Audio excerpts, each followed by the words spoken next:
Yeah, why don't you go suck balls because you're an idiot.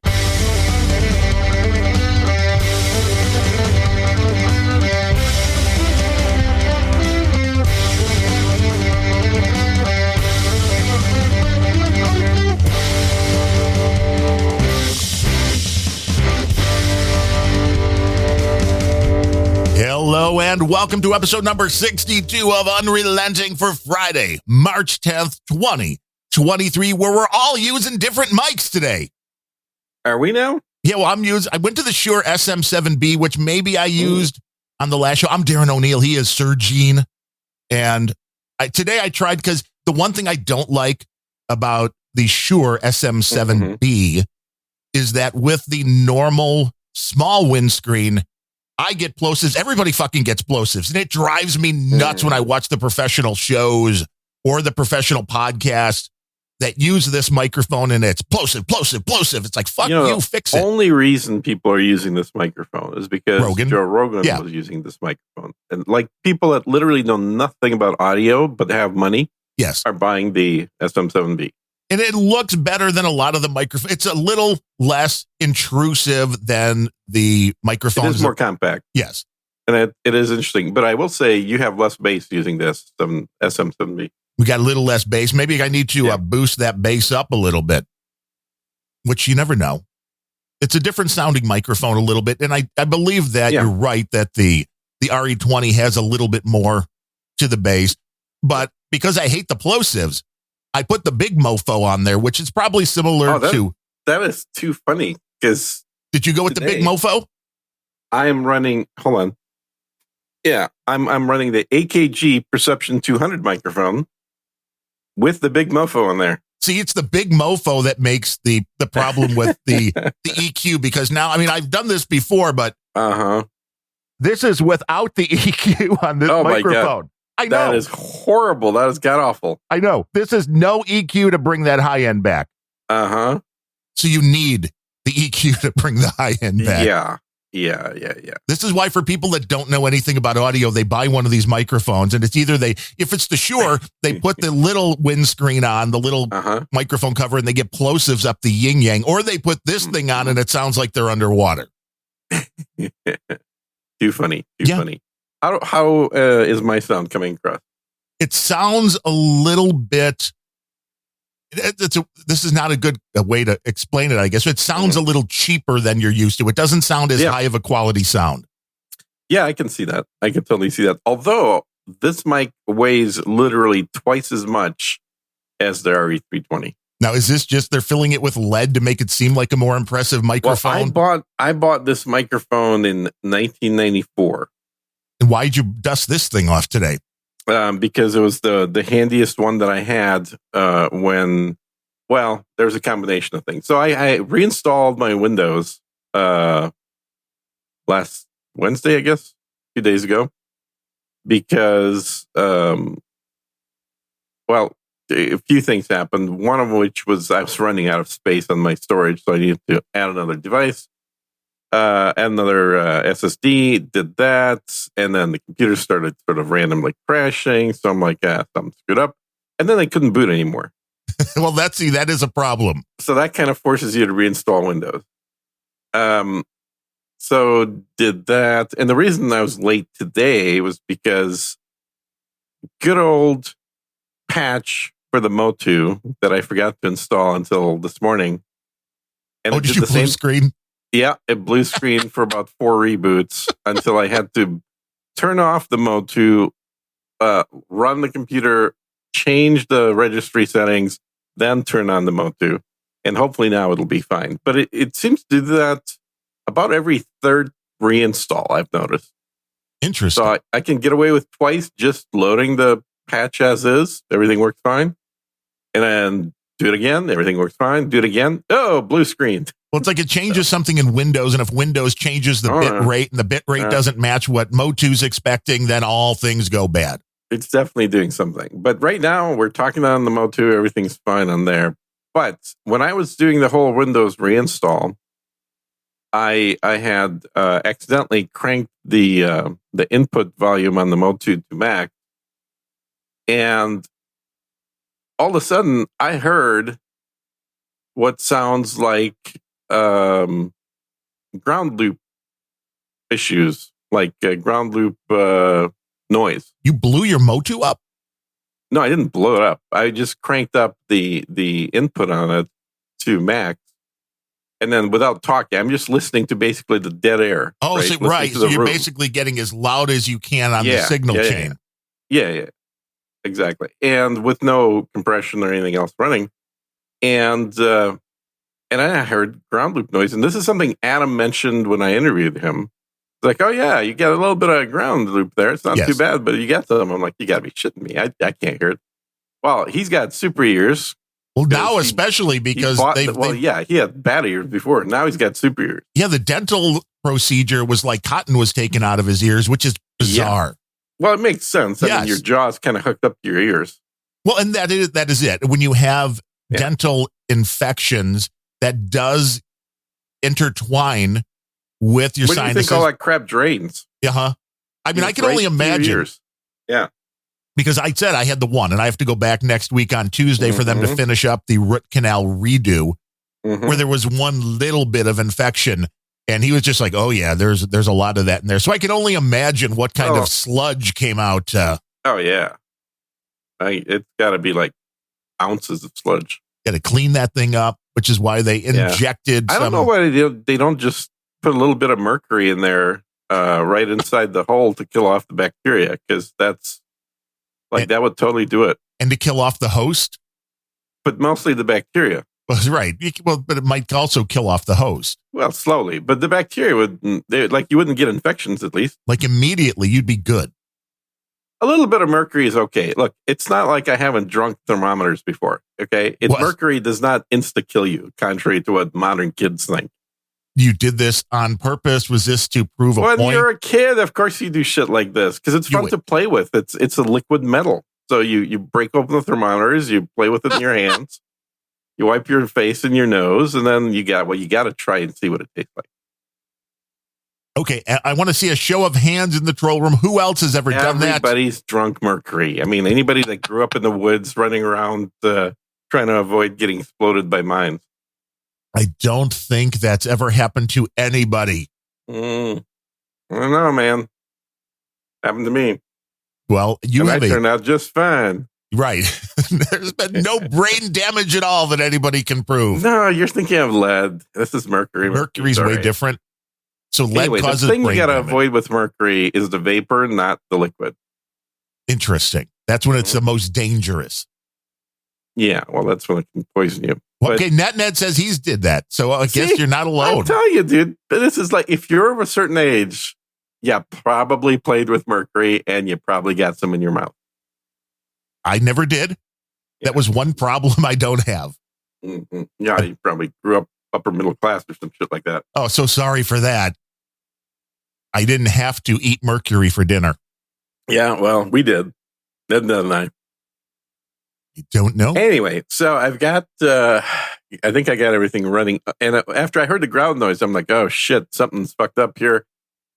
And then so I put on my closest mic that was sitting to here, which happened to be this one, the Perception 200.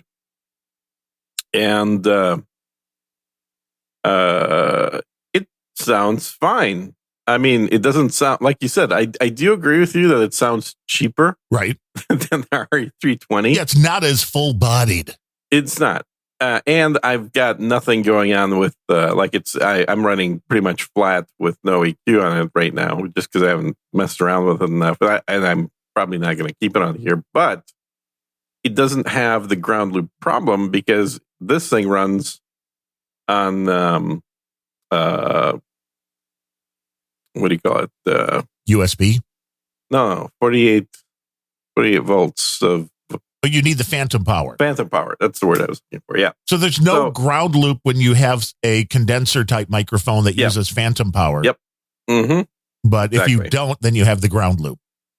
Yeah. So Weird. I ordered some ferrite.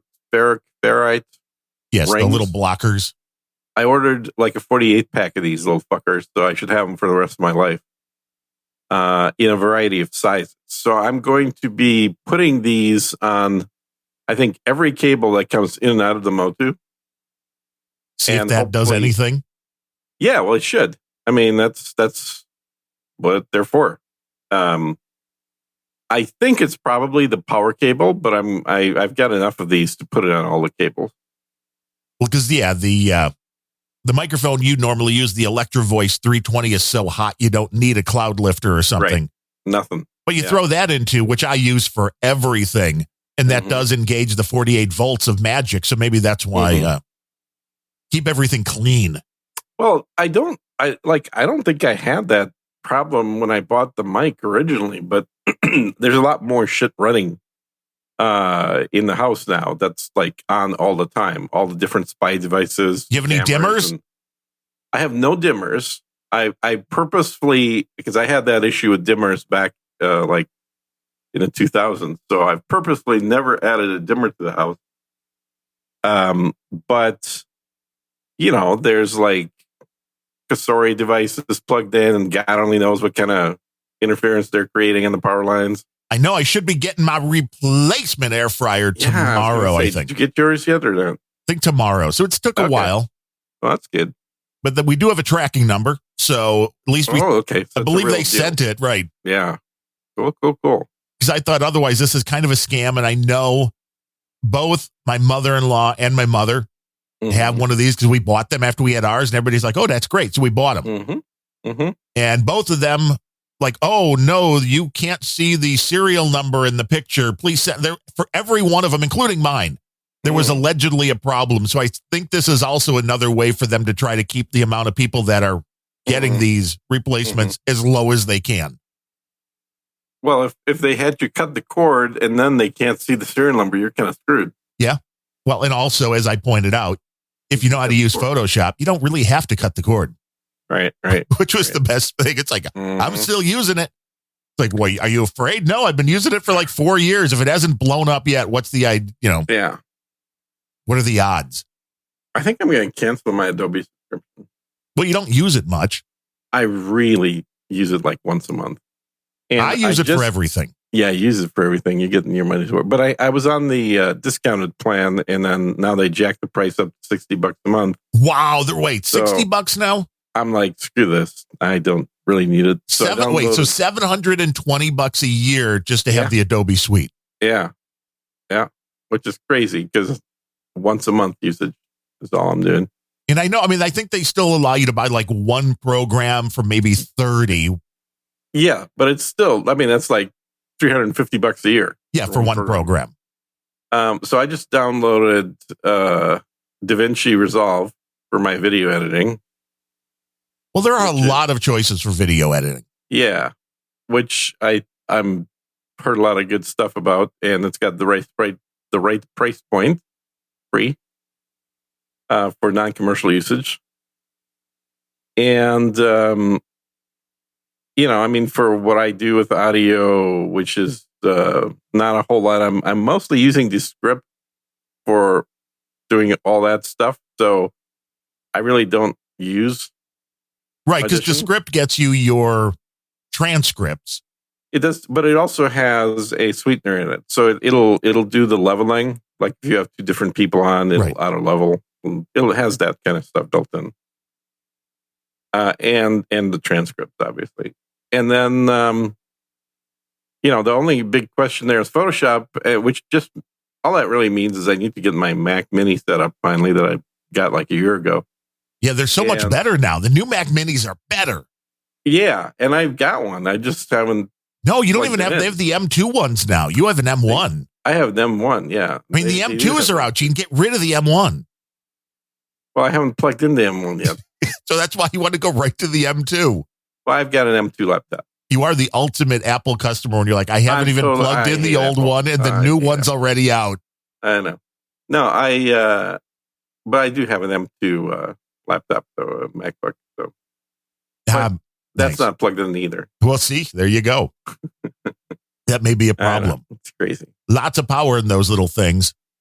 Yes, and I have the competitors already purchased a long time ago for those, which is Affinity Paint or some shit like that, which is basically a Photoshop knockoff. Whatever works. Adobe is just easy for me. I am lucky enough to have a friend that can get me the discounted rate for being a educator. Well, and that's the thing. Like, I was fine paying $20 a month, which is what, $260 a year or whatever. Yeah, which is about what I paid, I think, for the whole year. And you can go buy a card at Best Buy. Unfortunately, you can't buy them from Amazon anywhere. Best Buy is the only one who will actually still send you one of these cards with the redeeming code that you need. Mm. And it was like $250 or something for the year, which I'm like, okay, again, that brings it to like $20. That I'm willing to pay. 60 would be like, it's not worth it. I would pirate it again. Yeah. And I would even pay $260 as a one-time payment for a year of Adobe products. I'd be okay doing that. I don't want to pay $60 a month or $700 a year because I don't make any money with these products. This is crazy money. Right. Now, if you're actually making money, you're like, no big deal. Oh, yeah, of course. I mean, there's plenty of products that I use that help me make money that are ridiculously priced that I wouldn't have unless I was making money with them. Like the, what's the thing called? There's a website that basically lets people schedule meetings with you. Oh, right. And then they can pay directly there as well, right? Well, they can. I mean, I don't use that portion of it, but basically it allows anybody, not just people that have access to your calendar, but it essentially is a calendar access tool and scheduler thing that's kind of limited. But Calendly, that's the one I use, Calendly. So it really, all it does is you send a link to yourself to people, or your link to people, and then it shows them when you're available to schedule a call or a meeting or whatever. And it's a very simple thing that is already built into Google. If you send somebody, like if they have access to your calendar, then they can book their own meeting. But this would be for just any random person that doesn't have access to your calendar. People that want a little gene action. They charge like $18 a month for that functionality. So it's like $200 a year for something that all it does is checks your existing calendar and then sticks up a website to show people when you're available. I mean, it's basically the kind of project app you would build in your second class of development in college. And yet here they are making money on it. $200 a year. Yeah. But again, as much as I bitch about it, and I have bitched plenty, believe me, I pay it because it simplifies the task of booking people and clients, people that would pay me money, so that we don't have to have this back and forth. Well, I'm available Thursday at like 3 p.m. Does that work for you? No, that doesn't work for me. What do you have next week? Like, it simplifies that whole process. So as long as you stay up to date with what's available, right? Well, it's tied to your calendar. So it's whatever's in your calendar. So as long as you put your own events in your own calendar, then you're good to go. So I could either pay $200 a year for that app or pay $45,000 a year for a personal assistant to accomplish the same task. Well, then there'll be the sexual harassment problem. Do it myself. That I've never had a single sexual harassment thing. No, I'm really good with. By the way, how dare you assume that a personal assistant would be female? Okay, what percentage of the audience thinks Gene would hire a male personal assistant? Vote now. Okay, I've never hired a male personal assistant. Fair enough. There you go. Thank you. But how dare you assume that? How dare we make assumptions based upon facts of the previous 50 years? Yeah, well, I've had lots of personal assistants over the years, and I so many non-disclosure agreements. Yeah, I mean, that's normal. That's a standard thing. Everybody does that. That's not unique to me at all by any means. Especially if you're Tiger Woods. Sometimes you just have to trick the woman to leave the house so you can change the locks. What? There's like some story. I'm not familiar with this. There's a woman trying to sue Tiger Woods that was an ex-girlfriend, and she wants to vacate the non-disclosure agreement because something like she said he tricked her into leaving the house, and when she left the house, he changed the locks. It was a great story. Tiger Woods has led a very fun life, it sounds like. Sounds like he's got a few money issues there. Like he's probably going to be paying. Well, he is paying out to a lot of people right now, isn't he? Yeah, but I think he's right up there with Jordan. I think he actually became a billionaire through all of his deals. So. Really? Holy shit! Good for him. I didn't realize he was making that much playing golf. Well, it's not just the playing golf. It was everybody wanted to, sell your Tiger shirts and your Tiger clubs and your Tiger golf shoes, your Nikes and all that crap. Tiger condoms, probably. I don't know. He's got a whole bunch of aspects he can go down. I guess that's true. It's all about finding that magical exit strategy. Who I was surprised has a lot of money. You're probably not, you may not be techie enough to know who he is. But there's a YouTube channel called Linus Tech Tips. Oh yeah, I subscribe to him. You do? Okay, you know who likes this. He's a very nerdy looking guy. Super he's been nerdy, around forever. Super dorky, been around for a long time. I mean, he still looks like he's young, even though he's not that young anymore. Oh, I know. I mean, if I had to guess, I'd be like he's easily in his early 30s. Yeah, that's what he looks like for sure. Like he's barely out of his 20s, but I think he's actually in his late 30s right now. But do you know what his net worth is? No. 68 million. Damn. He can afford the adrenochrome. That channel has 15 million subscribers and has done extremely well. That's his main channel. He's also got 5 other channels that they do stuff on. So he's got a nice little empire there, and he's starting to get sexual harassment claims going against him. Nice. So see, right? Yeah. Once you have enough money, oh yeah, it's a guarantee, right? Mm-hmm. We can. He said something to me. All this stuff's got to stop, man. The world is going crazy. Yep, I agree. There's no coming back. I think it's the lawyers, because the lawyers essentially aren't going to do anything pro bono. It's not even pro bono. It's like they're not going to do anything based on percentage of what you get if you win.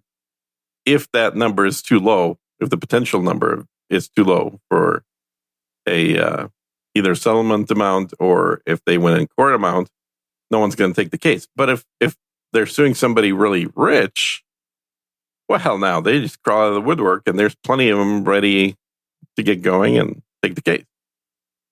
That is why success is under attack. Well, it is. It is. It also, I think, sort of explains the Clinton death list. Oh, well, yeah. There's so many different ways people surrounding them have died. Somebody's going to sue the Clintons. Well, they take care of it ahead of time. I love the Clintons. I would never sue the Clintons. Oh, never. I do too. No, Hillary's my favorite. I would vote for her in a heartbeat. Well, I wouldn't go that far. But it's amazing how many people have offed themselves that were affiliated with the Clintons over the years. I mean, and they want to do it so badly at times. They put 3-4 bullets in their head. Right. I mean, just make sure they commit suicide properly. Yes. But literally people that had perfect lives, well off, kids, family, everything. They just can't. They just are so depressed that they commit suicide by double tapping themselves. It'll happen. Or jumping off of a hot tub into the middle of a building. Jumping off a hot tub with an electrical line attached to your neck. with the cover on. Yeah. Mm-hmm. Nothing to worry about. No. You somehow fall into a hot tub and then pull the cover on over yourself. Yeah, exactly. And then can't get out. It happens all the time. It's a real danger, these hot tubs are. Avoid all things that could have you dead. Tubs, private cars, planes. I mean, all super dangerous things that successful people tend to die as a result of.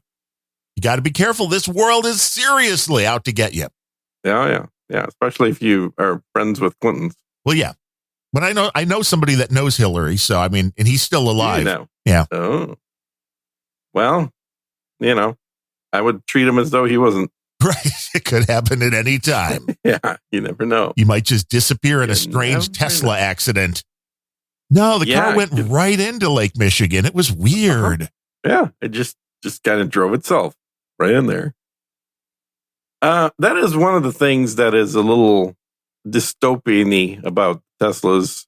And now it's not just Teslas. There's other self-driving cars on the road now. But just the idea that in theory, you can take over the car at any time. But in practice, you don't know if they're going to be able to turn off the gas pedals on you. You push the brake, nothing happens, kind of thing. Right. It's I don't know, man. It's one of those things, and I drove an electric car, but mine was more of a golf cart than a car.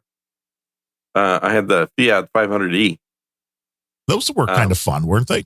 I love that car, man. I was so sad to get rid of it. And I got rid of it because they closed their dealership network. And you don't really want to own an electric car that nobody can service. Right.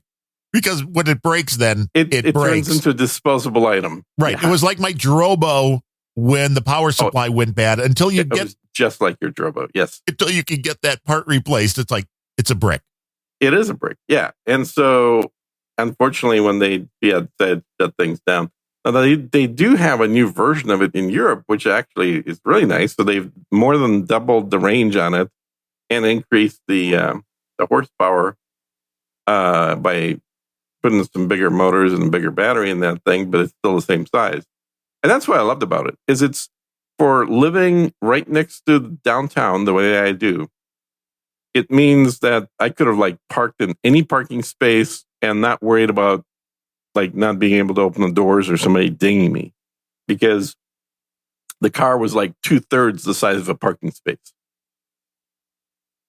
Which was nice. Very, very easy to get in and out. Yeah. And you could have driven that in the Irish roads and been happy. Well, that's what it's made for, right? Yeah. So on the Irish roads, you probably wouldn't even bump mirrors. Right. That's what fun is that? How small a car is. Thin enough. It's like a bicycle with a shell on it. Yeah. But it was very comfy, and people were always surprised at how comfy the interior was, because while it technically had 4 seats, practically speaking, it was a 2-seater.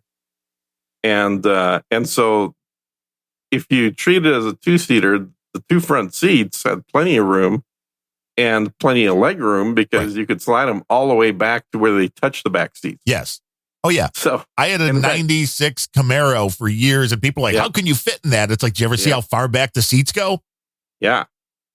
Have you taken out the any of the new Camaros, the current gen? No. Are they fun? Are they better? So here's the problem that I ran into. I got a convertible rental, Camaro rental. It was the only convertible I had, and I really, for whatever God knows why reason, decided I wanted a convertible. So you could have the wind flow through your hair? Yeah, that's it. The top of the window was at my eye level. The windshield, you mean in front? Yeah. Yes. Yeah. Uh-huh. Now, do the seats not go down? They don't go any lower. Now, see, that's bad. Because it was, for me, it was I had close. to lean back. Yes. I had to literally be at a 45-degree angle, like I'm driving while I'm, sitting on the chaise lounge. Right. That's how Dale Earnhardt used to drive, though. So that's kind of what I did in the Camaro. He was very much reclined, which was, it seems like a not very comfortable way to go. No, I don't like that. I prefer that my eyes are in the middle of the windshield, not you want to, my view. Well, come on. You want to see what's coming. What fun is that? Yeah. Crazy. But that will be, again, I have not been driving much because of the vision issues. Yeah. But with that said, I went to, beyond having the other heart issues, I went to see my retinal guy. It was my 6-month checkup.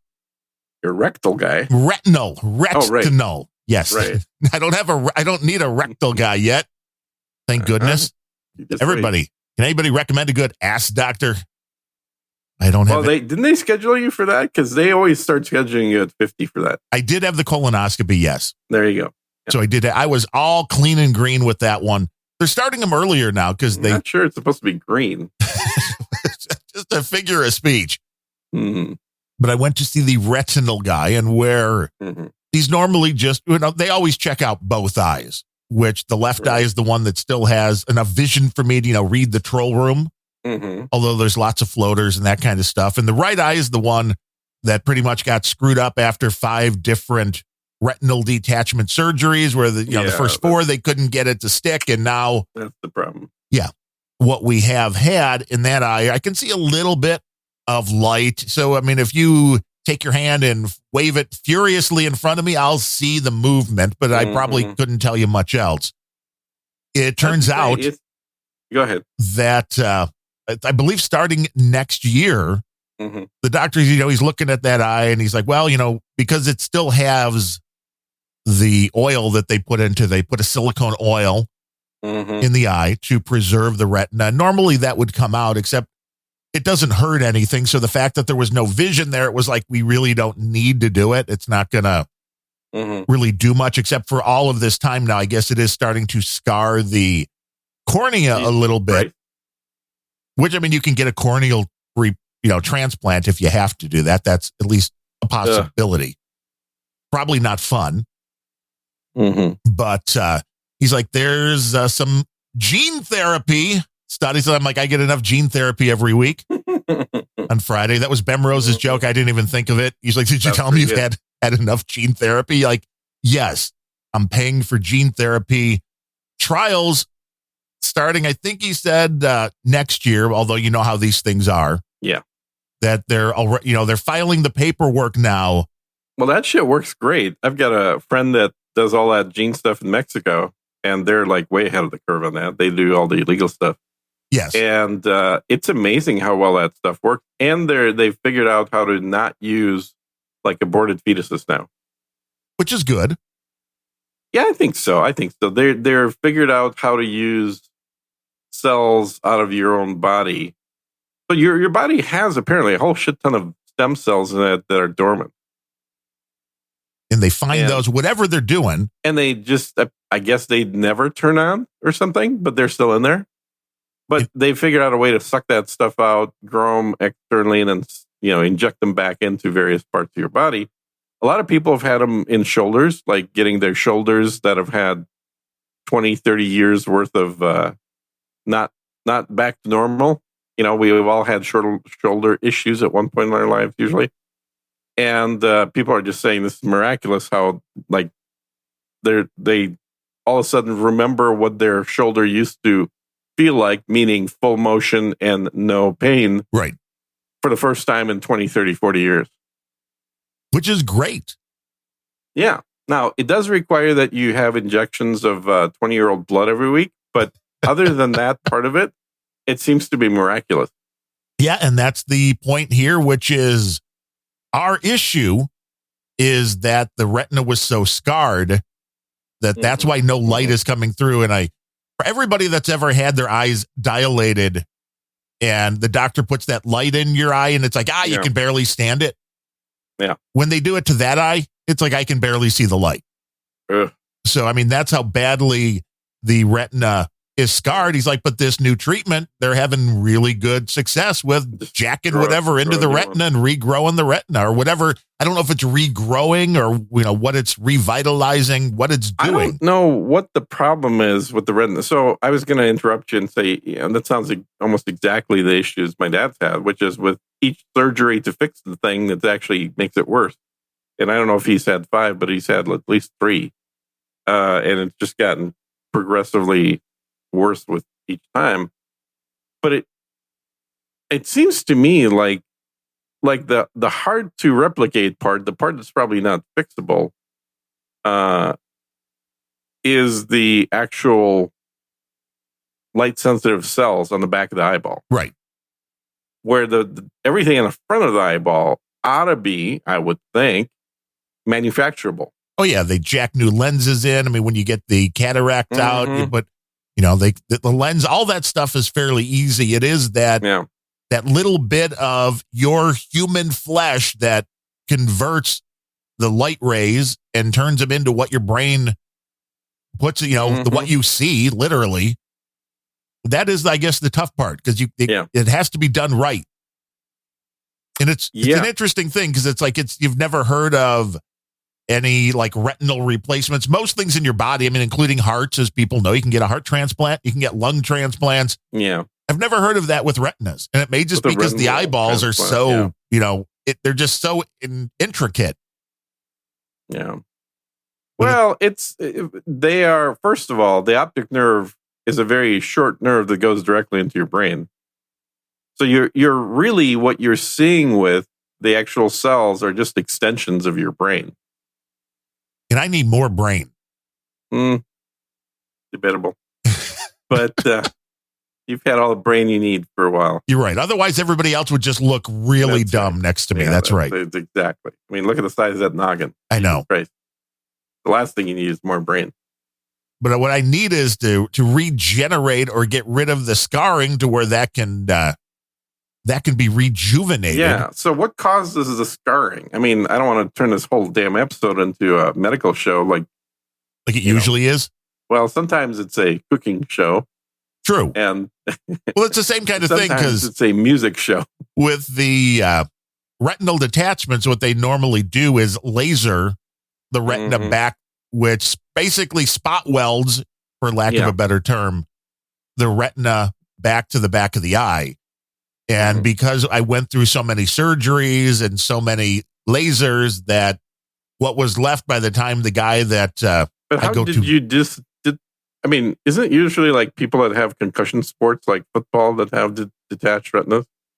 That is one of the ways you can get a detached retina. For me, it started with a small hole in the retina and then progressed. It was always a warning from the eye doctor that I've gone to for years and years because my eyes are very elongated. Mine, when you look at normally, they're more oval kind of.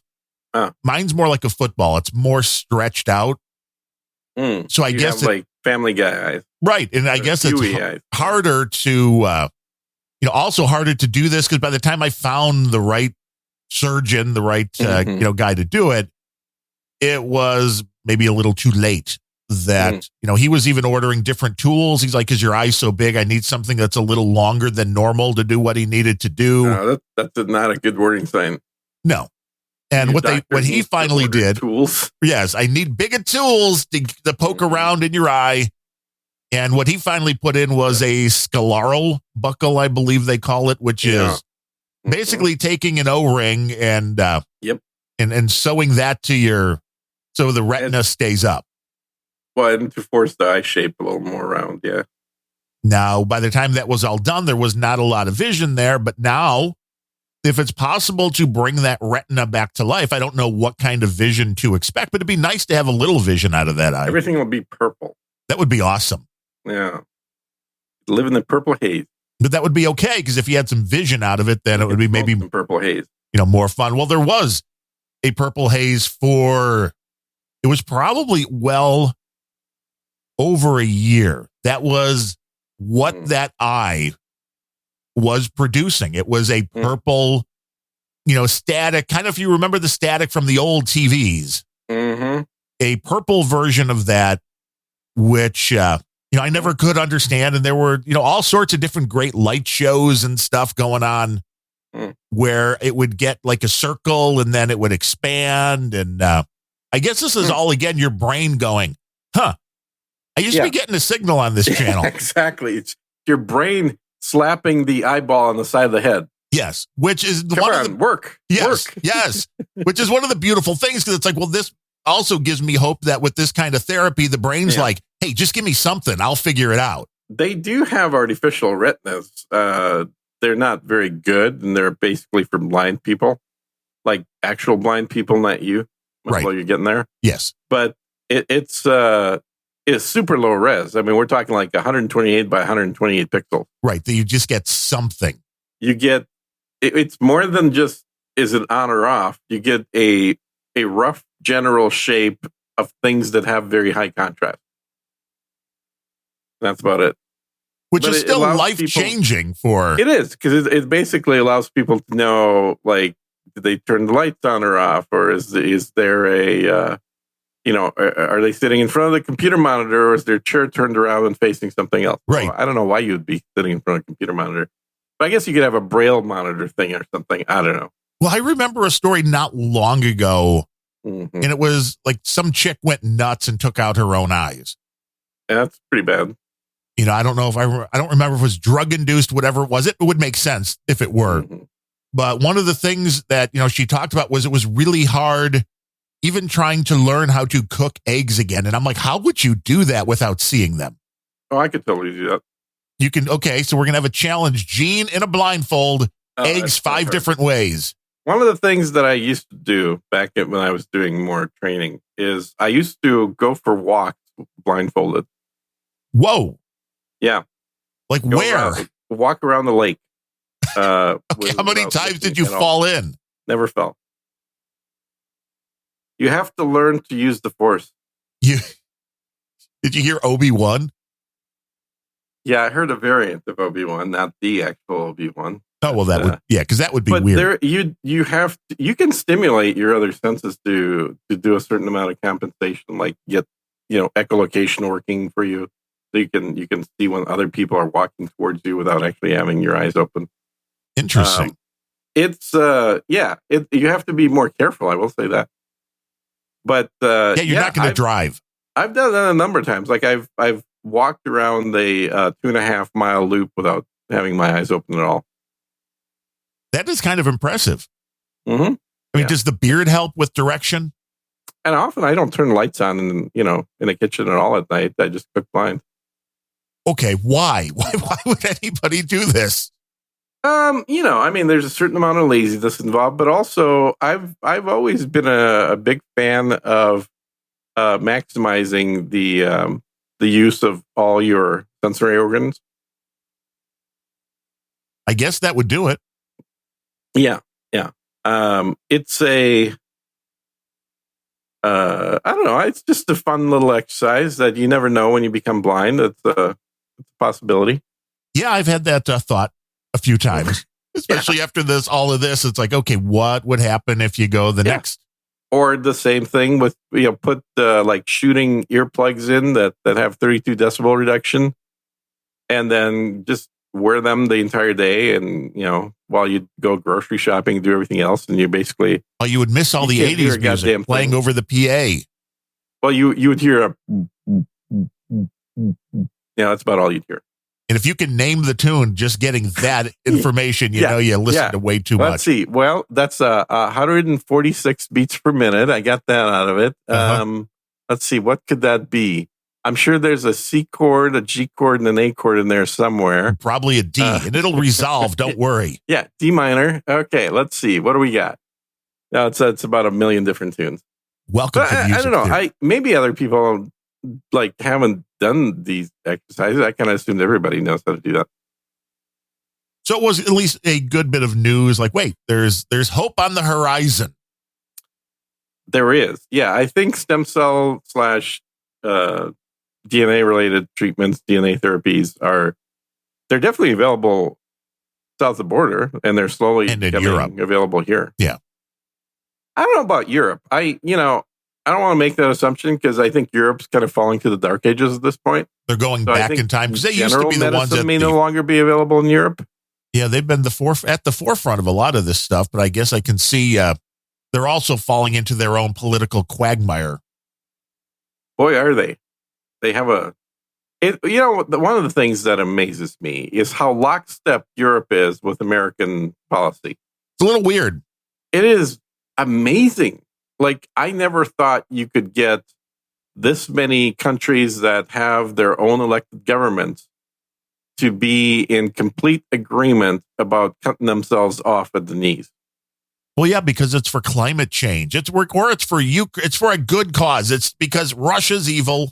Mm-hmm. It's because of climate change. It doesn't even matter what the cause is. Just they're willing to do it. That's the amazing part. Because when the U.S. went in to invade Iraq, there was slight support, moderately at the onset, and it fairly quickly dwindled to where it was just the UK and the US, which is what enabled us to call it a international operation against terror, is because the UK didn't drop out. But everybody else kind of dropped out.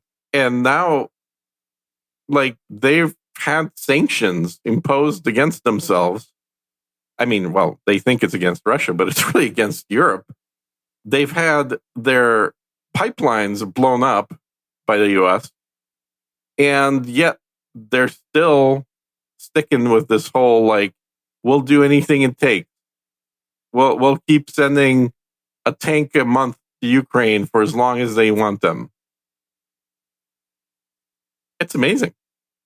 It is amazing what people will do to lessen their life, lessen their comfort, lessen, well, their wallet, especially, in order for the, which is weird because I would think we're now in a time where people don't give a crap about their neighbor. I mean, the whole concept that people are like, we're worried about the common good. I don't believe that 99% of the time, that most people are like, oh, I'm going to make a decision that's not good for my family, but it's good for the people next door. Yeah. I don't buy that. I don't buy that as the overall way a human being will think, because for centuries, it's in our DNA to worry about ourselves at all costs. Self-preservation. It is, but this is a hard topic to talk about because you get a lot of people that don't really understand it that start giving you flack. But no, you get flack. I can't believe that. I know, right? And it's eugenics. But I did talk about it on my last interview that I did, which is up on both YouTube and Sir Gene Speak, to a guy that was a ex-con. And it's a very interesting interview. If you haven't listened to it personally, like I'm talking to you, not the audience, I would recommend it because I think you'd enjoy it. Do you recommend it to the audience as well, or just to me? Maybe not so much, but definitely for you, Darren, I would recommend it. No, it's a fascinating interview. He was a Border Patrol agent. He's been a writer most recently.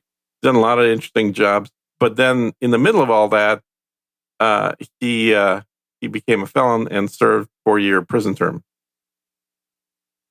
That'll change your perspective. Yeah, maybe. But it's fascinating hearing about stuff that most of us has just never had experience with. I mean, look, we've all played a few games in the bedroom with handcuffs and all, but it's totally different than being locked up for 4 years. Really? I would think.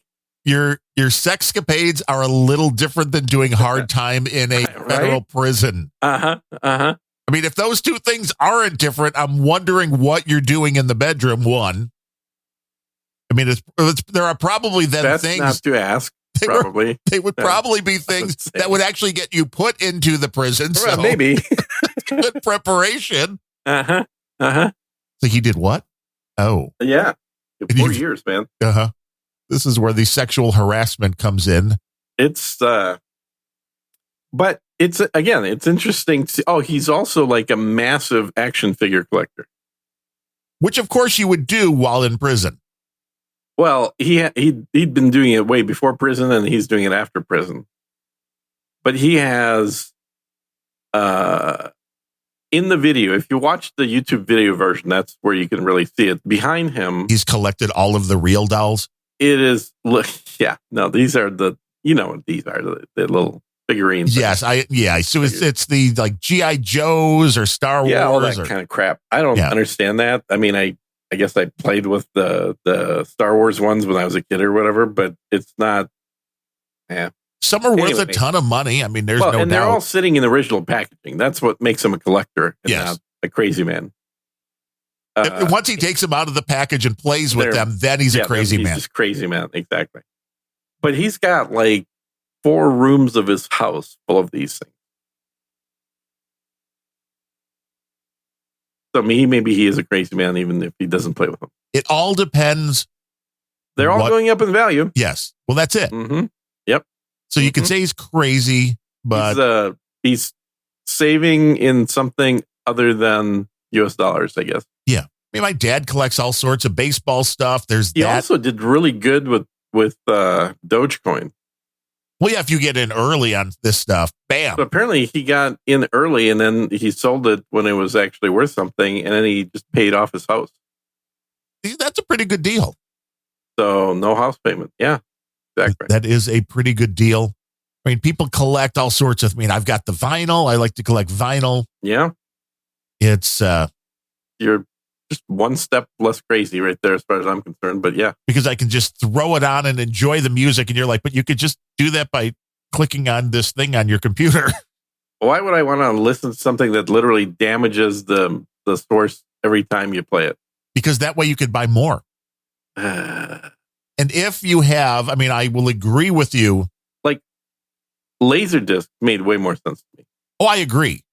And I think we talked about that once. There is a turntable that uses a laser to read the vinyl, which is like, I'm all for that. That's crazy cool.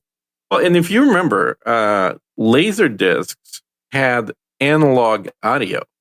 Yes, which was then converted into digital. No, it wasn't. I mean, well, okay, it kind of was. Yeah, right, because it wasn't like if a needle was going on, that would have been even cooler, though. But they didn't record audio on the Laserdisc by turning into ones and zeros. The video was done that way. The video was digital, but the audio was actually it was an analog sensor that they had. So it was literally done just like records, except with a laser and much finer grooves in there. But they were measuring the reflective angle of the laser for the audio track. And a lot of people were buying laser discs, not to get the video, but to get the best quality, soundtrack from Star Wars and Jaws. Or if you're getting, Paul McCartney and Wings rock show on Laserdisc, you wanted that audio. Yeah, because that was considered to be the absolute pinnacle of audio, because it had, it didn't have the objection that everybody had to CDs. It was like, it sounds like crap. It's all ones and zeros, which I think is still bullshit, but fine, whatever. But this way, you kind of got best of both worlds. It all depends upon the machine that is converting that digital into analog. And there were some CD players that sucked. And there's some CD players, and I think most of it is snake oil, because there are still some CD players that you're like, I think Macintosh has one that's like $10,000, and you're like, yeah, no.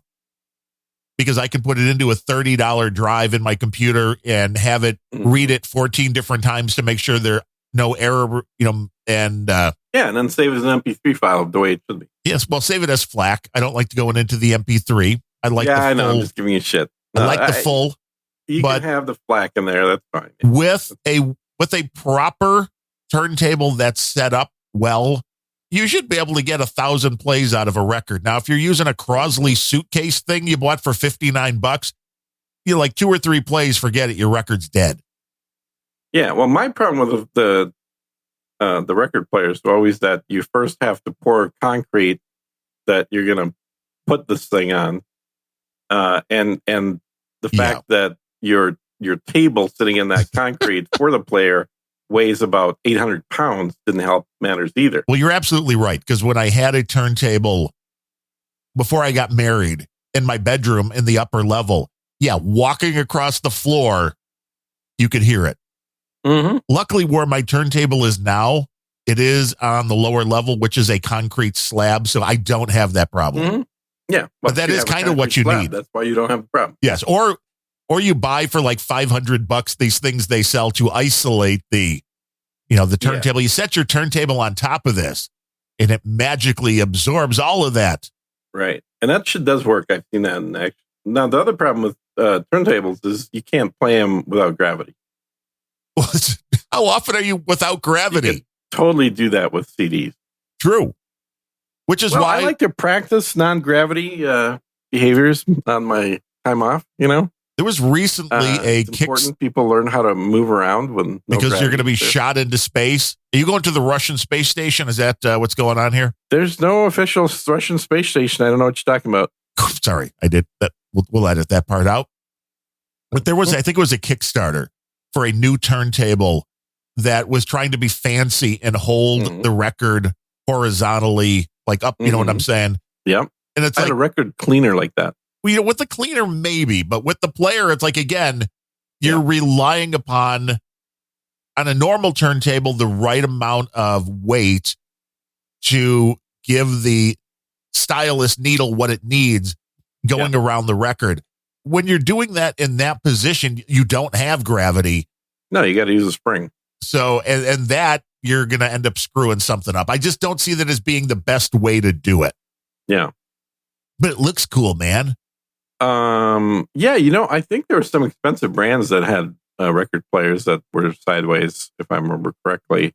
Like, Bang & Olufsen. Well, a lot did it with Bang & Olufsen. Definitely did it with the CD player.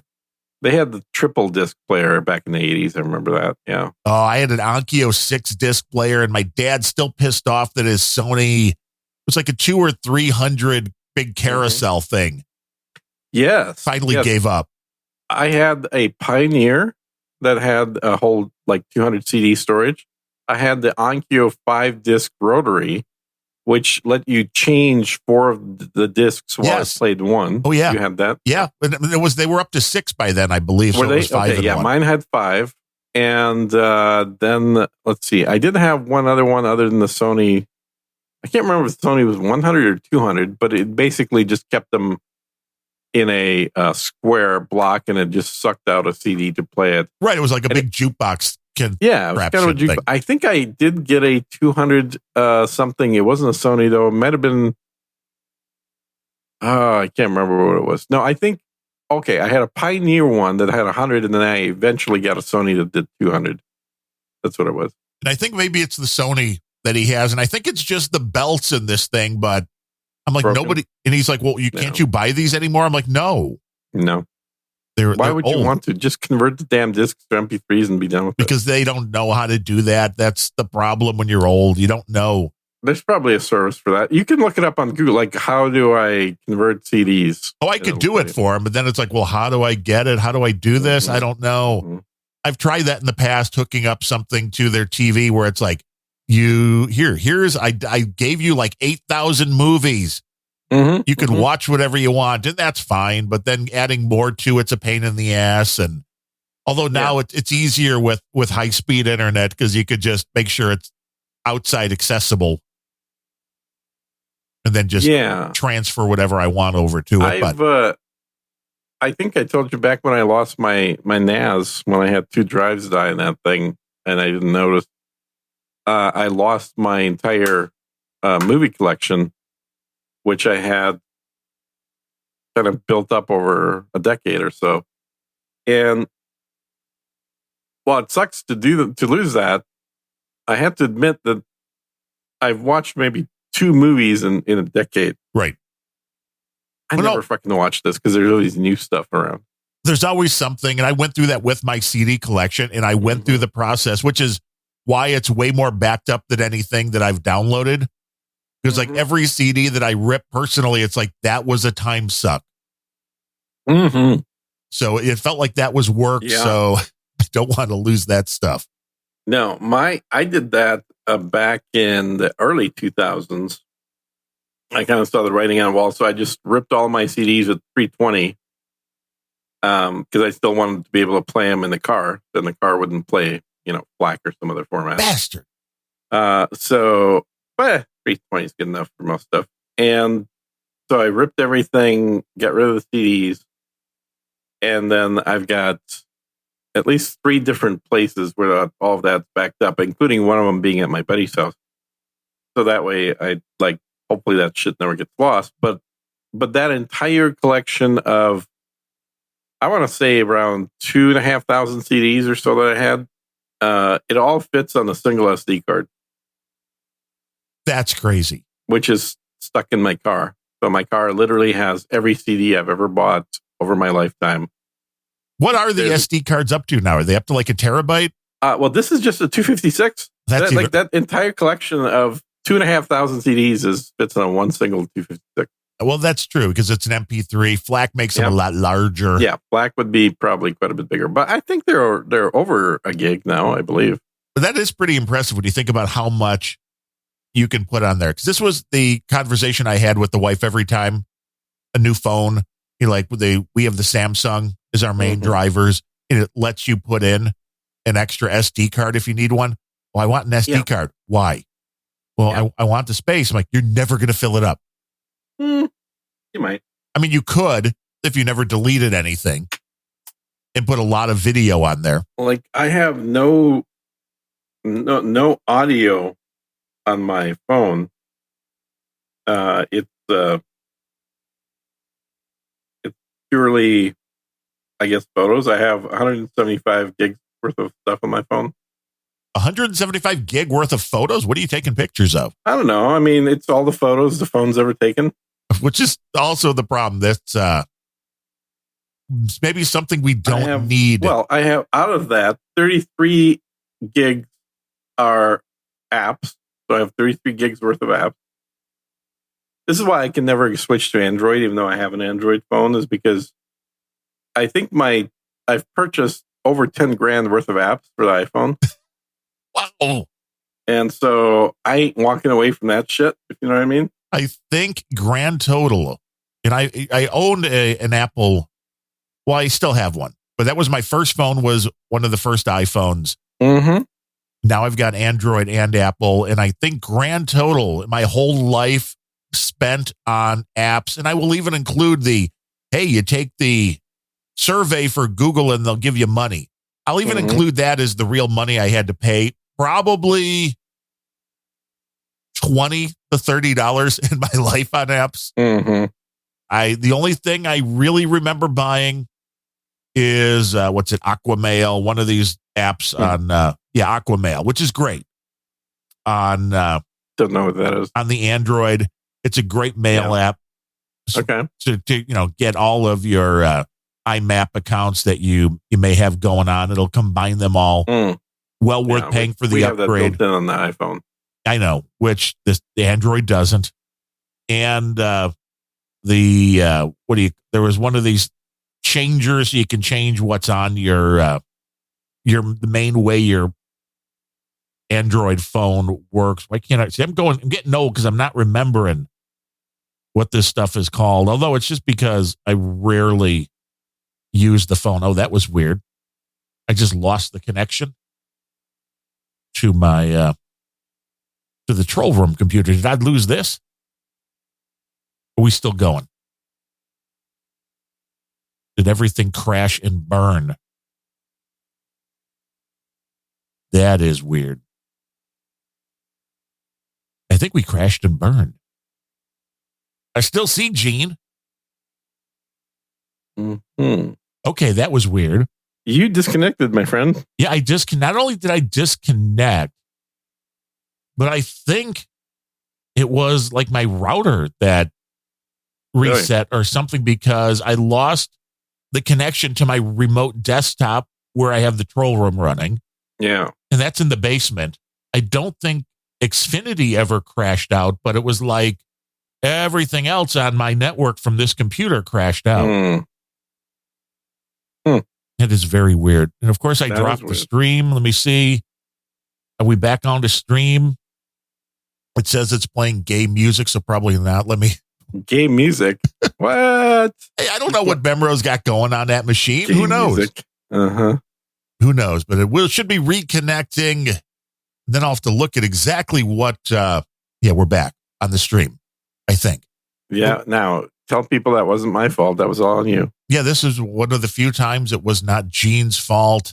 Now, am I connected or not? Because it says it looks like it's yellow, and yellow's not really. Now it's red again. I wonder, there is like something screwed up with. Are you out of bandwidth or something? Or no? I mean, that should not be the case. Huh? It said we were back for a second. And now we're not back. I wonder if I probably have to reset the No Agenda stream. I bet you that crashing in the middle of a show will screw something up. It does not like it. It does not like when something just disconnects out of the blue. So, I mean, we can continue on the conversation as I do this. I'll edit out the silence, but I see. Okay. So I've got 17 gigs of podcasts on my iPhone. How many? 17 gigs. Damn. That's a lot of podcasts. I'm a little behind. Well, yeah. Okay. How far are you with the, how far do we have to go back to be active, to be up to date? Are you on what episode? How many months back are you behind on No Agenda? So I'm not that far back. I think I'm one episode behind on No Agenda, but there might be 6 or 7 episodes that I skipped when I was busy. So you just were like, I can catch up. Well, at some point, you just don't bother catching up, is what it comes down to.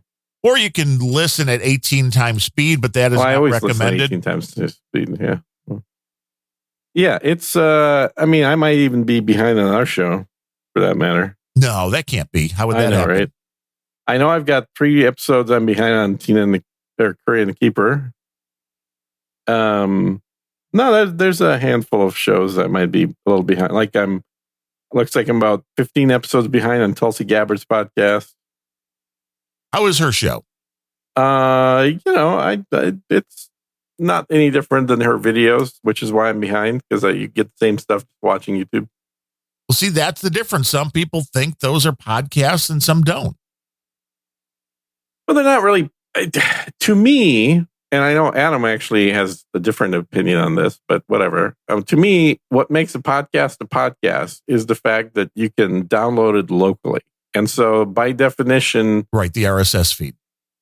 Well, I think that's kind of what he leans on, is the RSS feed. I don't care if it's an RSS feed, because to me, what separated podcasts was that whenever you plugged in your old iPod, it would synchronize all the new shit and put it on your iPod for later listening.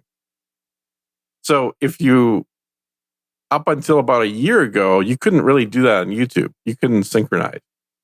You had to have a live connection. But right now, you don't have a choice. Well, you kind of have a choice, but the default is when you open up the YouTube app on an iPad or an iPhone, it will automatically download all the episodes of the shit you subscribe to. So it's really, they've turned YouTube into a podcast machine. Well, they're trying to. Yeah, they're trying to. And so that way, once it's downloaded, you don't need the network connection. You could be on a plane watching stuff, watching YouTube videos. You could be just in a bad coverage area, or you could be downloading only on Wi-Fi and then being able to watch this stuff when you're off, driving around or whatever. So there's a very, very much a merging happening, I think, with what YouTube is trying to do. They're also trying to kill off what's that app that everybody hates now, the Chinese one? Oh yeah, TikTok. It's trying to kill off TikTok because are they going out of their way to try and promote everybody to do short videos? Like there's a few things. First of all, you know how in the YouTube land, if you use somebody else's music or somebody else's video, you can get a strike on you, and then you could potentially lose your channel, blah, blah, blah. Well, yeah, or they just demonetize your videos. Yeah, exactly. Well, for shorts, they don't do any of that. You do copy anything you want in there, and your short video is good to go. So they're like, hey, you could do anything you want. This is the Pretty Wild much. West.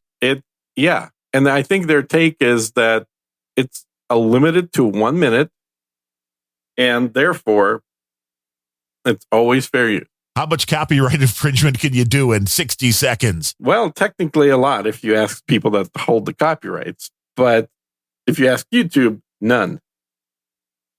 Makes sense. So I've been putting some of those out that are clearly other people's videos. We'll see how that goes. Nice. And welcome back, trolls. That was not Gene's fault. That was a network problem on my machine this time. Yeah. And obviously it borked the stream so bad I had to go in and reboot the stream. Yeah. Well, it might have borked the troll room too. You should reset that whole thing too. Just boot everybody and then put them back in. When it came back up, it said now playing Angry Tech News, but we are not Angry Tech News, so I fixed that. Good. Yeah, fix that. Take that damn shit off of there. I'm telling you, you never know what weird thing's going to happen. It's funny how the default thing to play on that whole network seems to be Angry Tech News. It's weird. It's on over and over and over again. Yeah, it's like that's all it is, unless there's something else that happens. Like between every show, it's Angry Tech News. It's Angry Tech News. It's Angry Tech News, and it keeps getting angrier. I don't get it. When I interviewed Adam, he was very surprised that I wasn't streaming on the No Agenda Network, and I said, "Well, I've asked for like the instructions on how to get on there and do that, and it was too complicated for a year, and nobody seems to know. Nobody provides me these instructions. It's just like all my requests are ignored. Not only that, I can't even ask on the No Agenda Troll Room because I'm permabanned from there, which is a level that has only been used once.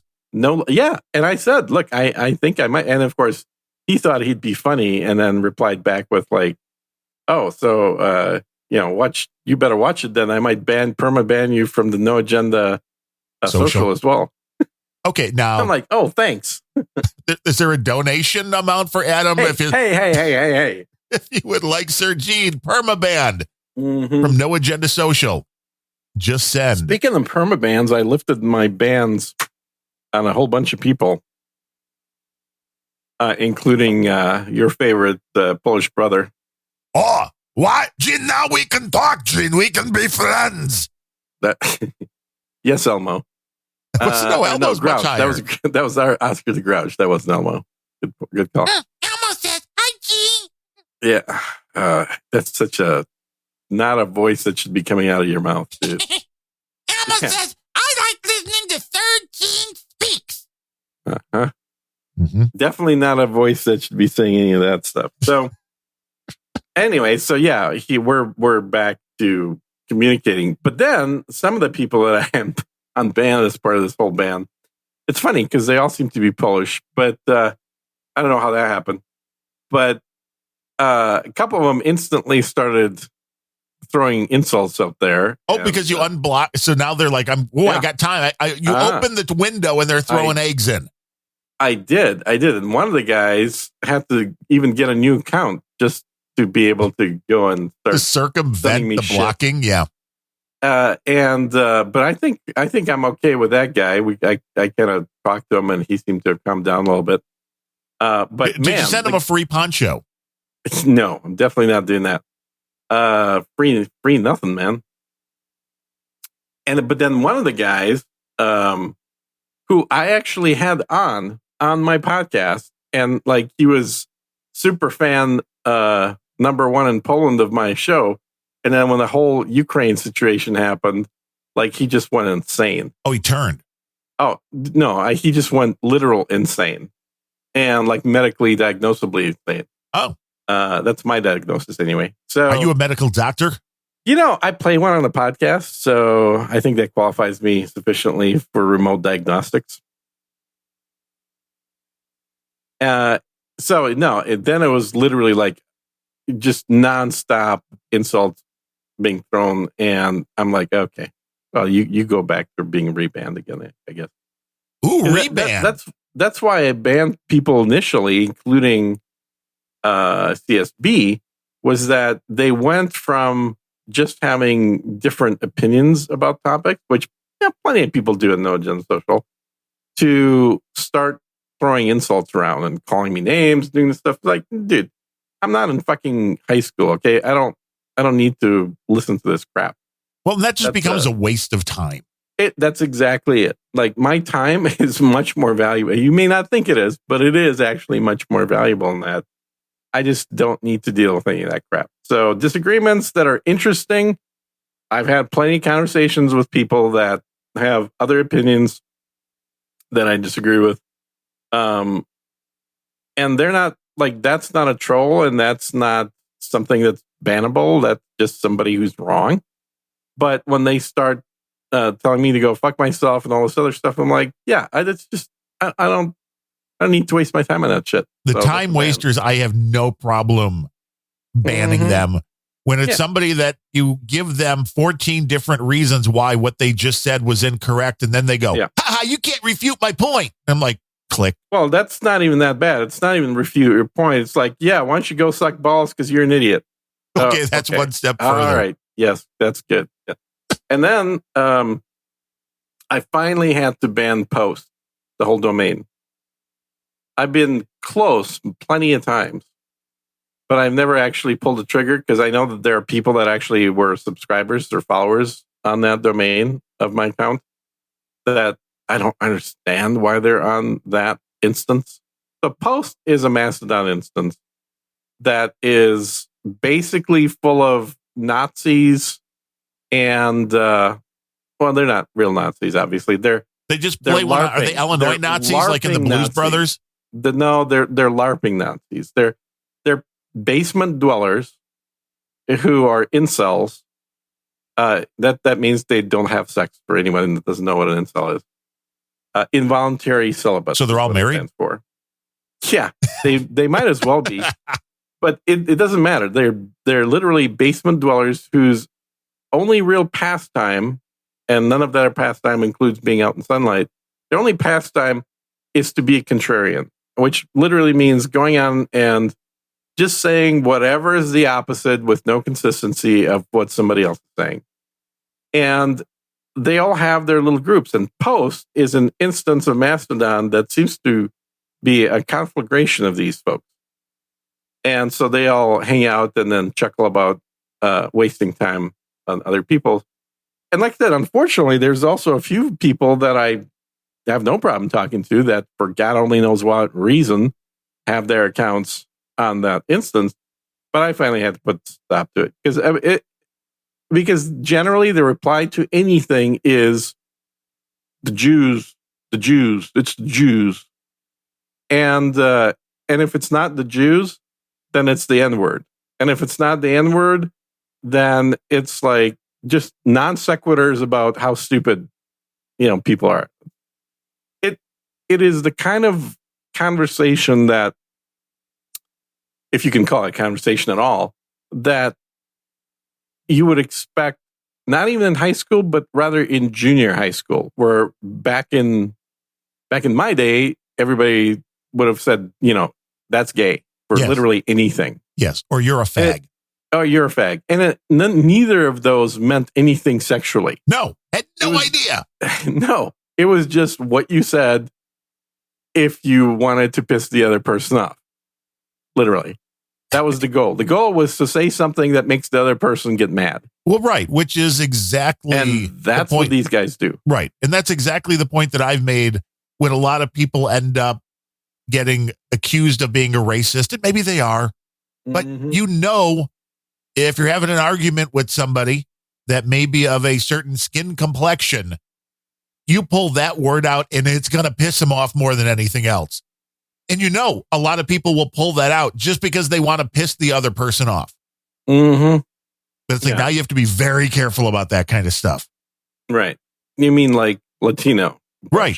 Exactly. That's what I thought. Well, or if you're going to go against my brethren, the Irish, you'd be like, hey there, potato farmer, or you Mick. Ooh, what an insult. Potato farmer. I know. Oh, my God. Or you Mick. Dare you? You're a Mick. Like, I don't know. Okay. Yeah. Yeah, Mick something. I'm a really tall leprechaun. You are a tall leprechaun. Where's my gold? I'm still looking my for gold, man. Right here somewhere. My gold. Got my gold? Let me hold it down. Yeah. So, what else are we going to talk about?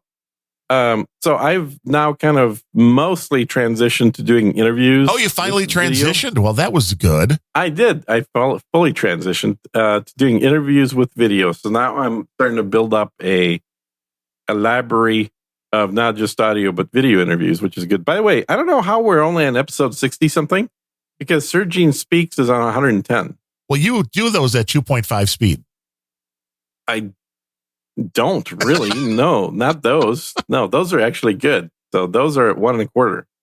I think we should. I mean, if we only do one show every 3 weeks, we'll catch up. I think that's kind of the issue, because we were doing like one show a week, but lately it feels like it's once a month. I'm hoping this is getting to be behind me at this point. So we'll see. Because I mean, there's only so many ways you're trying to die. I know. It's a one at a time. But now they're like, oh, we might be able to fix your eye in a year. It's like, what, can the heart hold out? That would be great. Oh my God. Yeah. Don't want that to go down in the wrong direction. No. Have you thought about getting a spare one? Maybe I could use a few. I know. I mean, it's like, you should talk to your cardiologist about this and say, look, my eyeball situation, they're telling me like it's a year wait. Can we just order a heart right now for when this one goes? Again, the interesting thing being that I stopped taking the statin last week on Wednesday. I'm totally with you on that. As a totally not a real doctor, I fully agree that you should stop taking statins. Cleared up within 48 hours. Yeah. I didn't take the other heart rhythm pill yesterday, which would have been 2 doses missed. And I was having a few palpitations this morning. So I'm like, okay, maybe I should continue taking that one for now. Yep. I don't know how long, same time, whatever this, what the statin is, how long that stays in your blood that may affect things. And I'm thinking a lot of this About is a week. So that would make sense. So you probably want to give a little more time here before going and changing more things with my body chemistry at the same time. Yeah. One step at a time. But over this last week, things have been very stable, which is something I can't remember a week where it's been stable over like the last 5 months. So, yeah. Well, and cholesterol gets a bad rep because cholesterol is absolutely necessary for the preparation of an awful lot of your what do we call those things? The chemicals that control your body's response, like you, all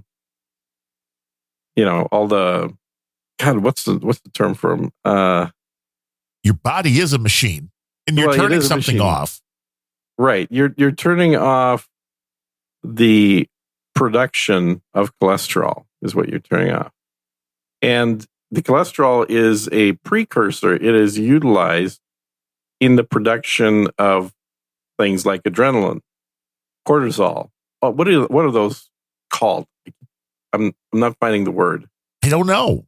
It's the chemicals in your body that control how your body operates.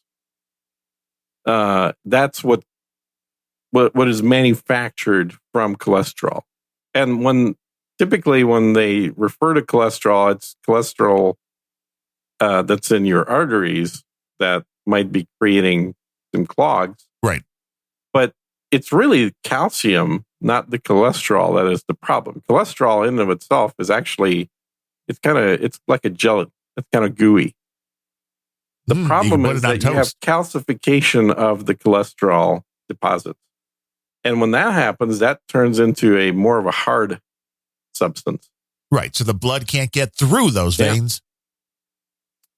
Yeah, exactly. And what I learned when I looked at my full body CAT scan was that isn't on the inside of the arteries. It's between the arterial wall and the outside muscles and organs and stuff. So it's actually depositing the cholesterol, and then that cholesterol is calcifying. But there's still the arterial wall between the blood flowing through the artery and that calcium. Because the thought would be well, can't you just do like a Roto-Rooter on there and just like stick something in there? And that's why they keep putting stents in for people. Well, but the stent doesn't clean it. The stent enlarges the diameter. Right, just opens it up. And it basically takes the pipe and makes the pipe fatter to compensate for the reduction gunk in the pipe. For the gunk. Yeah. But it doesn't remove the gunk. And that's why I'm like, well, this is bullshit. What the hell's medicine been doing for the last 100 years? You're like, I don't get a high on this. Yeah, you need a high pressure jet wash just to take all the sludge and well, what they really need is something that removes the calcium from those calcified cholesterol deposits and allows once you remove the calcium, then the extra cholesterol should be a lot softer and be able to just dissipate the normal body movements and stuff. That's the issue. So it's a complicated question. Obviously, I'm super simplifying it, but it's fascinating to actually see this shit in your own body with the technology that's available, and then hear the doctors say, "Yeah, we can't really do that." It's like, well, we can replace those. We can replace those arteries for you if you'd like, and it's like, well, it's not really an ideal solution. It would be nice to just get rid of the part that we don't want, right, and not have to throw away the parts that work just fine. Not like we got to cut you open and put some new arteries in here. Yeah. Yeah. And I'm like, no, it's not a good solution. I don't like that one bit. And the problem is you need calcium for a lot of things, not just your bones. Your bones obviously use calcium. So you can't just like stop eating calcium and I'll just pull it out of my cholesterol deposits. I mean, it may, but it also pull it out of everything else too. But calcium is also used for brain functions, also used for cell metabolization. Like there's a lot of uses of calcium in your body. It's used in the ATP process, I think. So it's not something that you ought to be just willy-nilly turning off. No. Because that'll have a lot of other negative effects. And I have read hundreds, if not over 1,000 different reviews, what people say about their experiences with statins. And I didn't read them all word for word, but I skimmed them. Yep. And the amount of side effects, oh my goodness. They're horrible. I do understand why my cardiologist thinks I'm nuts and doesn't believe that stopping the statin did anything. I get it because I see what the percentage of people who have the problem is. Yeah. But when you kind of consider this, it's like, okay, there was one study that said it was like 0.91%. It's like, but that means it's almost 1 out of 100. Mm-hmm. And it's like, I'm just thinking when I used to go to the ballpark, even a bad White Sox crowd, 20,000 people, that means 200 people in that crowd would be having that. It's like, it's not like a 1 in a billion kind of a thing. No. And I know it's still just I always want to say antidotal, but I know it's anecdotal evidence that within 48 hours of stopping the drug, the massive heart rate. What do you think statistics is made out of? Right.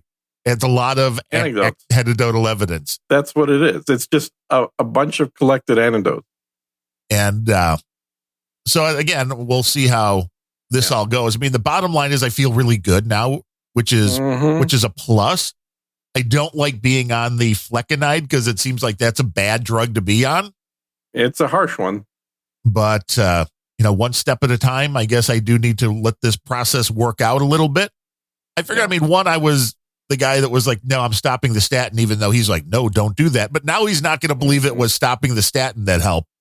Yeah. Which may just mean I need a new doctor. It could be. Yeah. It's like, I've decided to change my statin routine by getting a different doctor. Yeah. And that's the beauty of being in America, baby. You can do that. But some of these side effects, and there was one, it's funny. I made the joke before my wife could. Yeah. Because a vast majority of the people complaining of the heart racing and palpitations with the statin, women.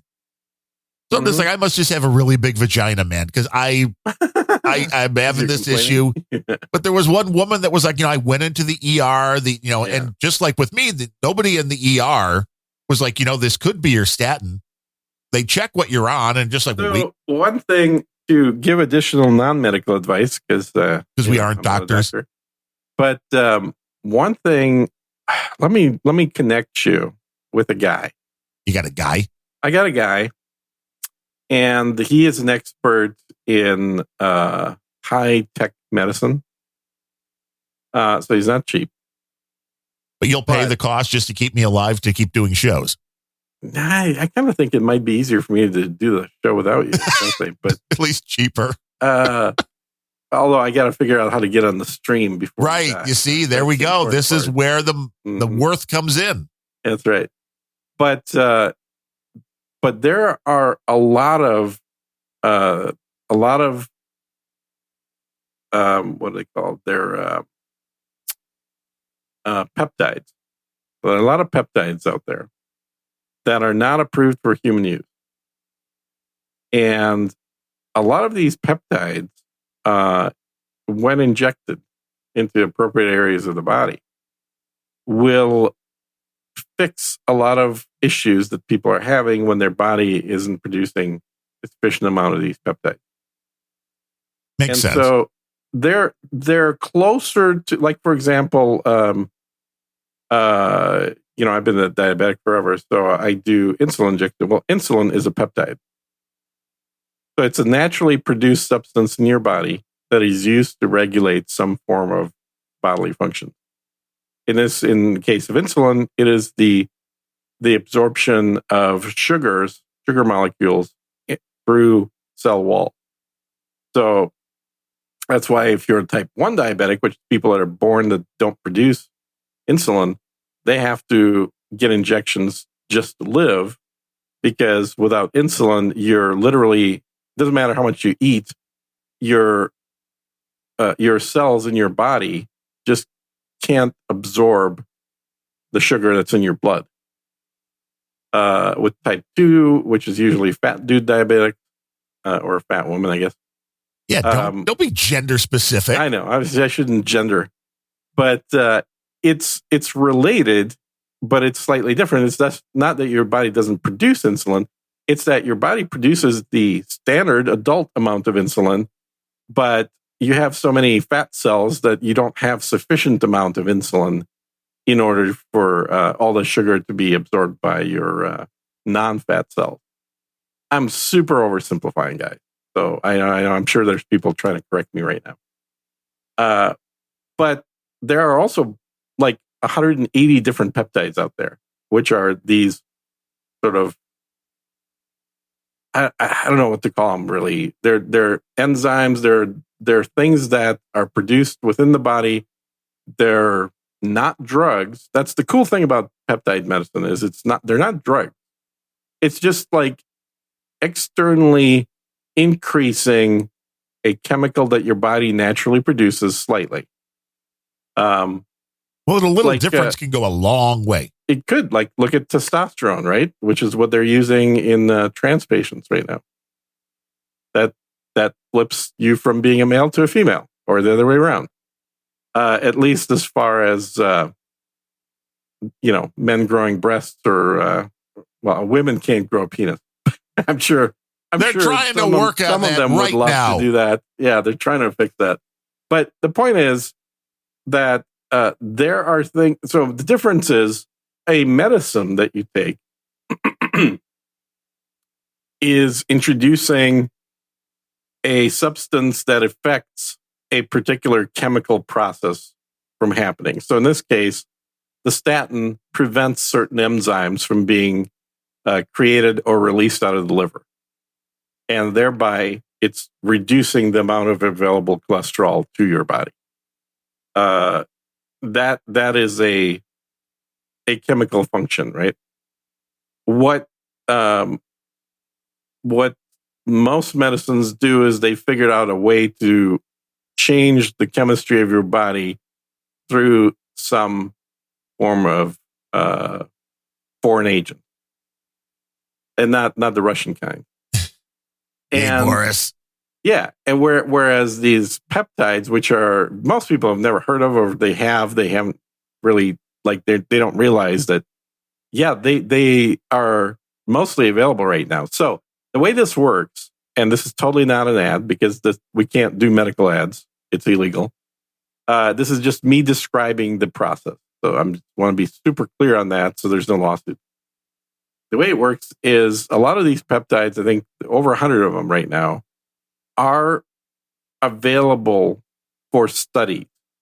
So if you are a medical practitioner that is conducting a study on a particular peptide, you can totally legitimately order it from companies that, I don't know if they're synthesizing it or if they're aggregating it, but whatever they're doing, they're selling the damn thing. So somehow they get them. I'm going to guess they're synthesizing them, but whatever it is, they're creating and selling a variety of these peptides.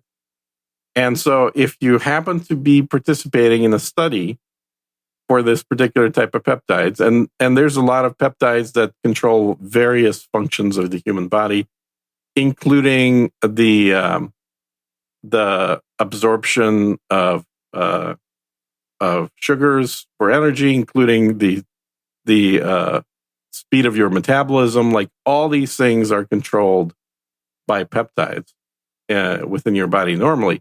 So if you find a peptide, or let's say your doctor finds a peptide that would be helpful to you, and let's say then you become a part of a study, and let's just for the sake of argument say you're a study of one person, but you're still a part of a study. I mean, you're still a study. You can get these peptides, or your doctor can get these peptides prescribed and sent over to you, even though they're not FDA approved and they haven't been available for human consumption, because that's the exclusion is if it's part of a study, then they can still do it.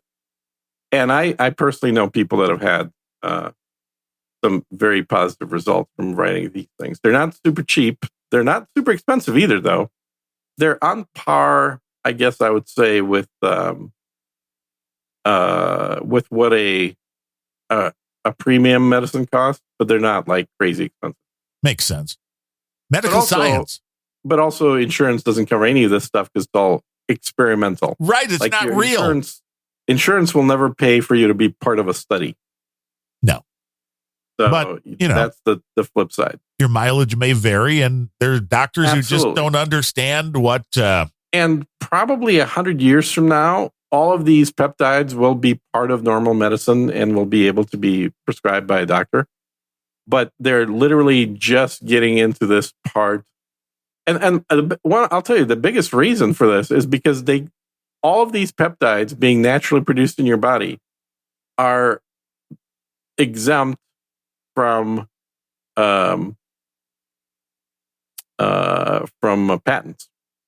So if you can't patent it, there's not a whole lot of reason for medical companies to manufacture them. It's not going to make them $1 billion. It can't, because basically you can only make generic versions of it that don't cost a whole lot. And so with no incentive to do that, there's not a whole lot of money being spent on that for medical companies, which is why peptides haven't already become more of a standard way of treating ailments. But to me, it's kind of like the way I would describe it is if we use a car as a metaphor. If you have if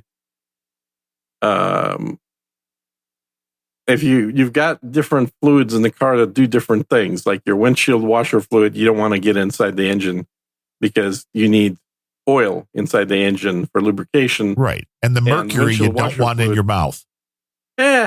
Arguable. But but yeah, so they're different substances that you need for different actions within your car.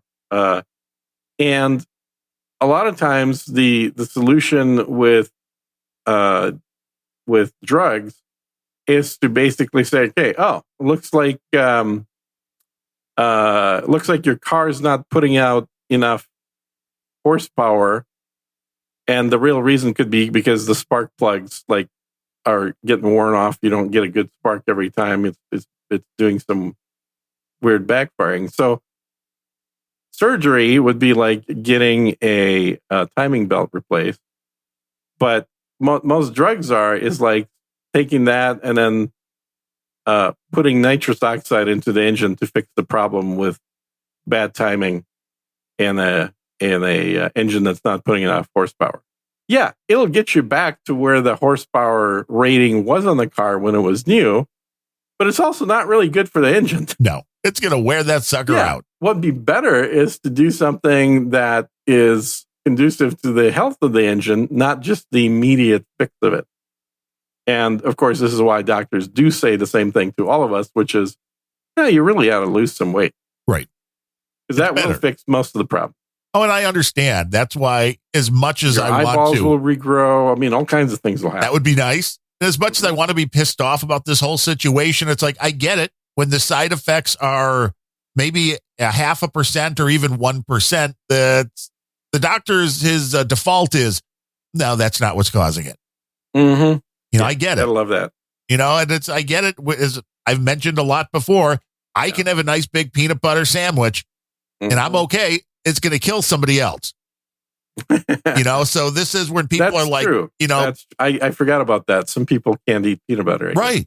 So, I mean, you could say drugs are bad, but it's like, no, it's a percentage game and the doctors are playing the percentage. And if I'm the one asshole who happens to have the side effect that's a 1 in 100 or less, I understand why they might not believe it.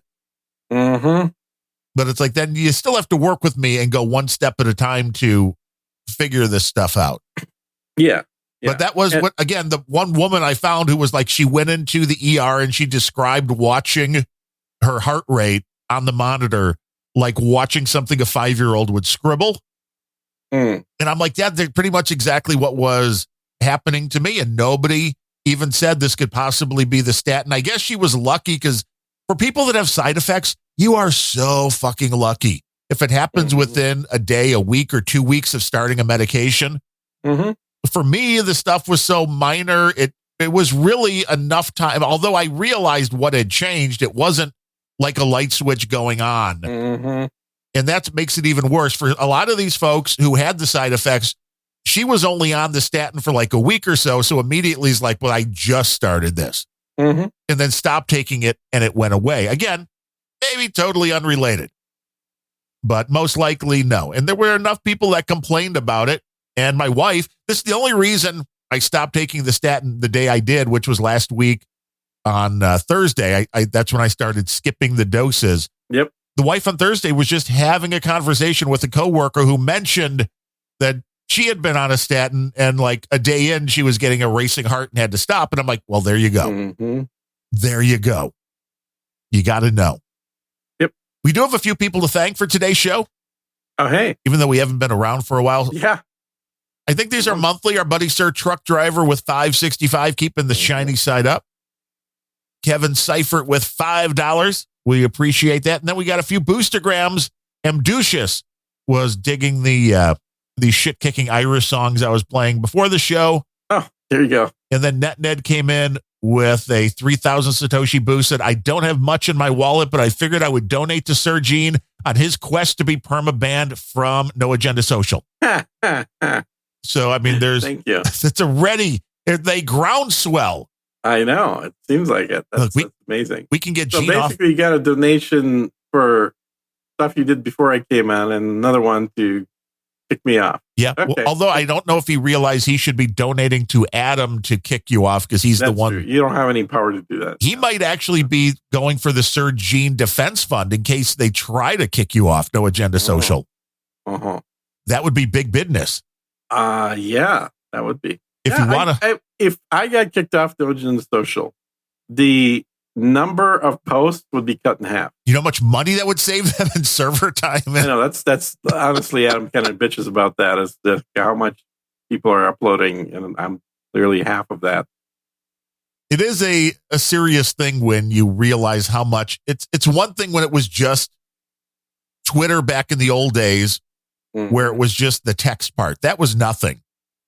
Once you're like, hey, upload video and photo and all the then Everybody wants to see a meme image these days. Yeah, that'll certainly add up. And if you want to help support this show, unrelenting.show, we highly recommend you do if you enjoy the show. I will say, yesterday, I was doing some accounting and I downloaded my latest PayPal spreadsheets. And because of some nice donations we got from one donor via check, I had a lot of money, at least a few $100 to send Larry and a few $100 to send Bemrose. And I looked at this show and I'm like, I would only have like $15 to send Gene. I'm not even doing this. Might as well hold on to it. Exactly. Yeah. Let it ride. Can we put this down on? I will say it confirms that people really do take to heart what I say. You're like, don't bother donate. Donating. There's no reason to. I mean, it's like whatever. Just listen to the show, because that way, if you're not donating, we can't really take you into too much when you're like, this show sucks. You're like, yeah, did you donate? Yeah. No. Well, then we don't have to respond to you. No. And I think realistically speaking, look, you can ask people to donate, and it's been definitely proven over and over on YouTube that people who ask for donations with exactly the same quality content as people who don't ask for donations, the people that ask will get a lot more donations because that little reminder does push people towards making that happen. My point has generally been, and this is advice I've given other people, including people on YouTube, is that unless you can generate a sufficient amount of money, then asking for donations simply makes people less inclined to listen or watch in the future. Right, because they feel that it is ruining the content. Adam Curry talks about that. An example of this is people that on YouTube have like 120 subscribers, an average of about 40 people watching each episode of YouTube that they put out. And then they spend the first 4 minutes asking for money. I'm like, okay, let's say that you got double what the average donation rate is. So the average rate is about 2.5% to 3%. Let's say you got 6, which would be double that rate in donation. 6% of 40 people. So that's 3 people. Ooh. So you get 3 donations of a couple of bucks how much difference is that truly going to make in your lifestyle? And No. my guess is zero. Well, now that So- we have the magical way to track everything, Adam Curry over at No Agenda Mm-hmm. has been talking about exactly the numbers of people even listening to the show that skip the donation segment, which is basically the, hey, we need your support segment. And when you're not listening live, that there are chapters, you can skip that Oh, easily. absolutely. Yeah. And people do that. I always thought they were fun. So I've generally listened to those segments because that's usually when John insults somebody. Well, yeah, and a lot of times it's me, which is always fun. Uh-huh. Although the other Uh-huh. day, Adam went into his bit at that point in the show with just the right cadence, I guess, and energy in his voice. Where and I have to pull this quote out. Dvorak said, "Hey, you sounded like Darren O'Neill there." Mm-hmm. I'm like, now that's a call out right there. That is like the ultimate it is. compliment. And on that same show, his comment to me was like, well, if he's listening to 1.5 speed, he ought to donate 1.5 times Yes, as much. right. It's like, no, because I'm donating per hour of content and the hour goes by faster. So why would I donate? When you're more? asking for donations, the multiple always goes in your favor. Don't forget about that. Well, and this is the hilariousness of John C. Dvorak, right? Is if you give him money, the way I just sent them $200 and something, right?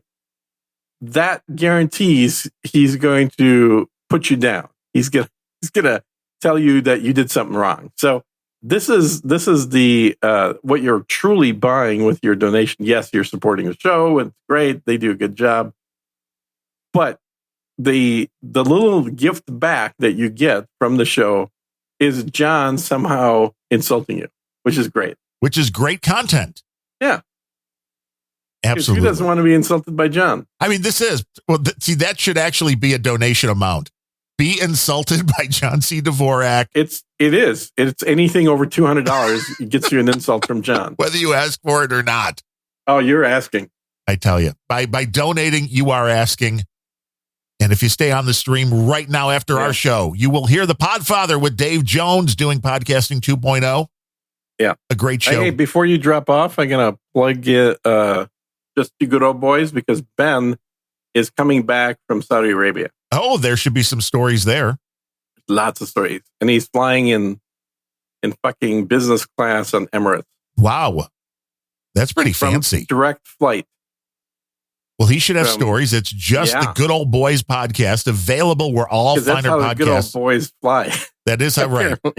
I don't know about that, but I will. Uh-huh. That would be an interesting story. That is one of Gene's other podcasts. In case you didn't know, That's Gene does more than just Unrelenting. Not as many as you, but still way too many. Because what else are we going to do with our time? Yeah, I know.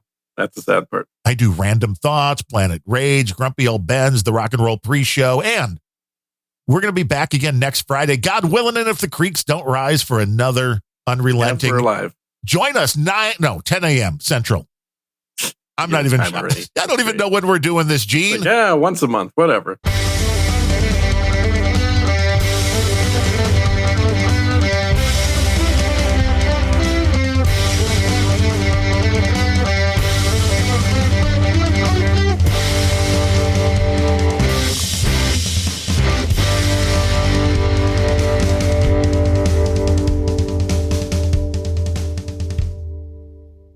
Yeah, why don't you go suck balls because you're an idiot?